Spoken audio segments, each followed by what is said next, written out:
Hi friends, it's Ed and KJ, and Bridgewater Season 2 is coming up this week, so I thought now was a great time if I re-uploaded our discussion episode on Season 1 of Bridgewater so you could get a quick reminder of all the things that happened, and the timeline, and our predictions of what we thought was going to happen in Season 2, before we head into Season 2 and find out that we were wildly wrong. So that's what I'm giving you this week, and I hope you enjoy!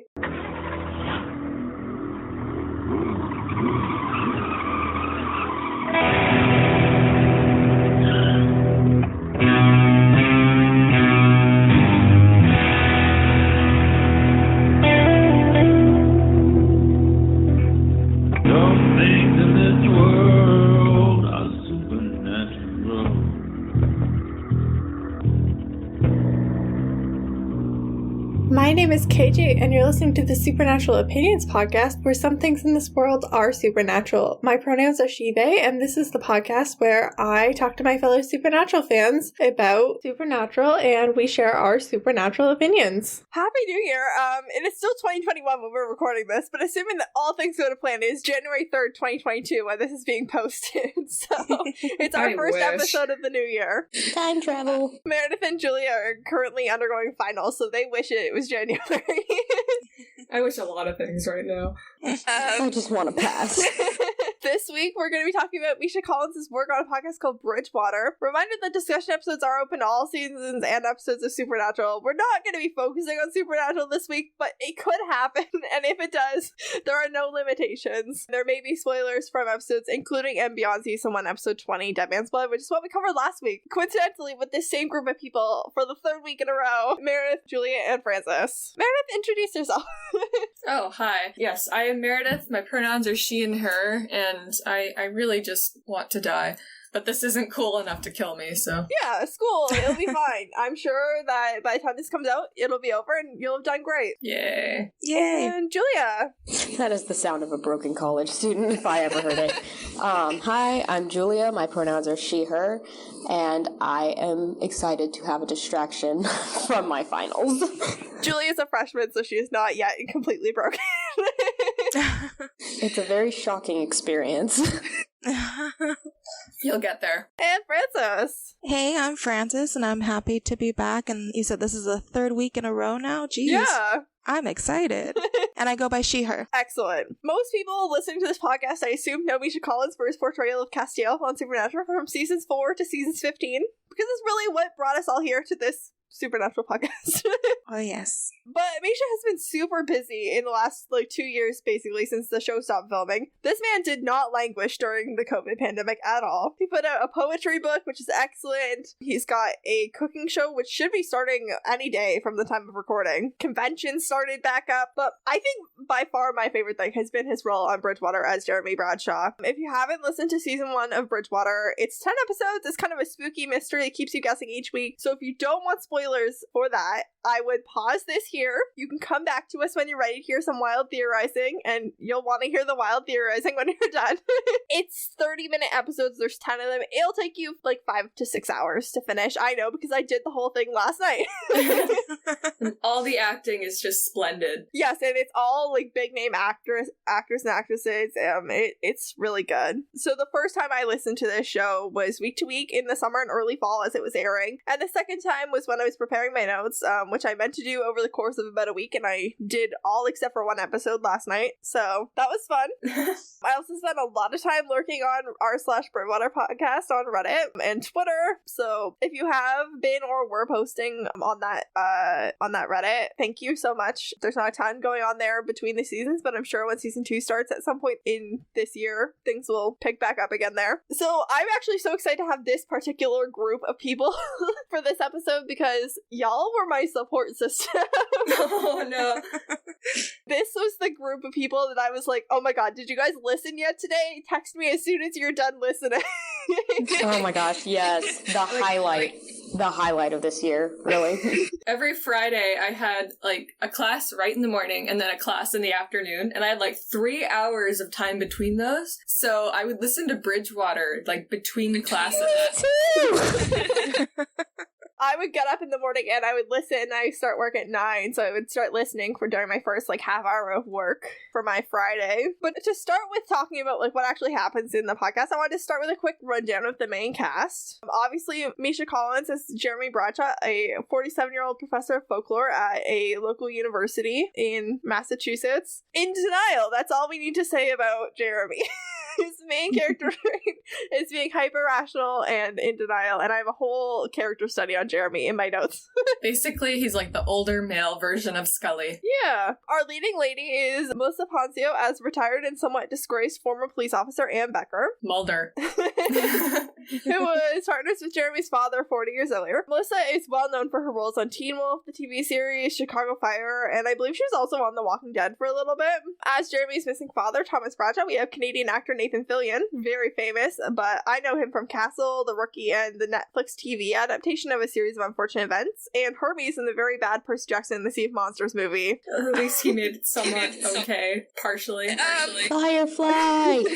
That does give him some extra supernatural crossover because Hermes is the father of Luke, and Luke was portrayed by SPN alumnus Jake Abel, who's become one of my favorite human beings.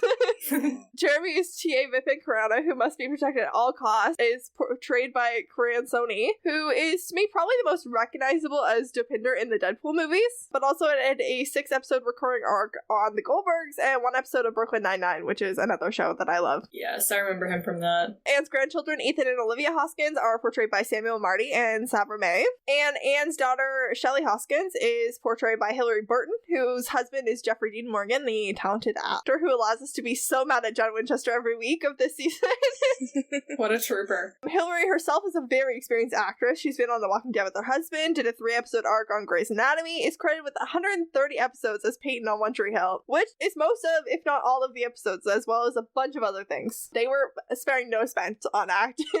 Victoria Grace plays a young cultist, Katie Franks, and the leader of said alleged cultist, Celeste, is portrayed by Kristen Bauer Van Straten. I'm not kidding, this cast is wild. I don't know what the budget was for this show, but I'm so glad it got to #1 on Apple Podcasts because they really set it up for success. If you don't know Kristen Bauer Van Straten, her first IMDb credit is from 1994. She's been in a ton of things since then, including The Secret Life of the American Teenager, Once Upon a Time as one of the Queens of Darkness, Maleficent, and Sacred Lies. Yes, you would know Once Upon a Time. She was excellent in Once Upon a Time. Maleficent is one of the best minor character arcs in the show. And season 4 was not a stellar season, which is the main season she's in. Excellent. Officer Batista is voiced by Cheryl Umana. Officer McDermott by Brigham Snow. Their boss, Captain Haddock, by Will Wheaton. Yes, that Will Wheaton from Star Trek and The Big Bang Theory. And Stand By Me, the 1986 movie that just keeps giving. I love that movie. The Hoskins family is rounded out by Joseph Hoskins, aka Jonathan Joss, who among other things has been in The Magnificent Seven, True Grit, and the original Walker, Texas Ranger as Raymond Firewalker. Currently, the Walker reboot is starring Jared Padalecki from Supernatural, so it's just connections on connections. They're everywhere. That more or less rounds out the major cast of the show. The whole shebang was created by Aaron Mahnke, creator of Lore, which is now a podcast, book series, and TV series on Amazon Prime. And he founded the podcast production company Grim & Mild Entertainment, which produces Bridgewater. Hey, Aaron, if you want to produce us, we are open to discussion. I've been listening to Lore. It's amazing. Me too. I'm still pretty early in because there's a lot of episodes, but it's really good. And I also have watched a few episodes of the Prime adaptation of it, and it's also good. And the podcast is also a Lauren Shippen production. I believe she wrote and directed on this project, but she's written, directed, and produced a ton of podcasts, including Marvels, The Bright Sessions, The Passenger List. I know her a lot for her work on Potterless podcast. She's been on there several times. So yeah, that is the crew that put this thing together. Maybe additional credit to Richard Spade Jr., also a Supernatural cast member, for letting Misha record some episodes from his closet. That is awesome. Yeah, there was a poster, I think Misha posted it, of him in Richard Spade Jr.'s closet. Yes, the closet where Dean lives. Sorry, I'm just opening my drink. Yes. That's really good. I have a cranberry ginger ale. Congratulations. Ooh. Anyway, before we get into my crazy timeline, I want to just give the little, synopsis from the Grim and Mild website of what the show is. Folklore professor Jeremy Bradshaw is pulled into the mysterious 1980 disappearance of his police officer father Thomas by new evidence that threatens to upend decades of certainty. Along the way, he is helped by some unlikely partners who challenge everything he believes in and ultimately tries to answer the question, can the past actually be rewritten? Together with his father's former partner, retired detective Ann Becker, Jeremy must chase the clues that will tell him whether his father really did fall victim to a satanic cult in the Bridgewater Triangle or something much more dark and unexplainable. And that is where we begin.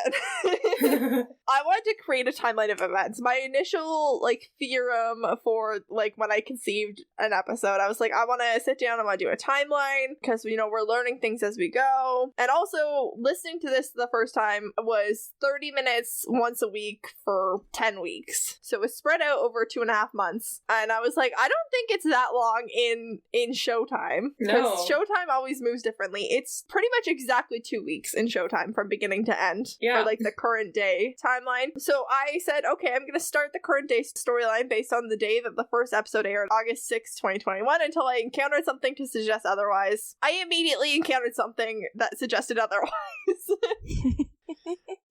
School is already in session. It's really early in the semester, probably the first or second week, but August 6th is a little early for most colleges, I believe. I think the first episode was him introducing the subject to his class, wasn't it?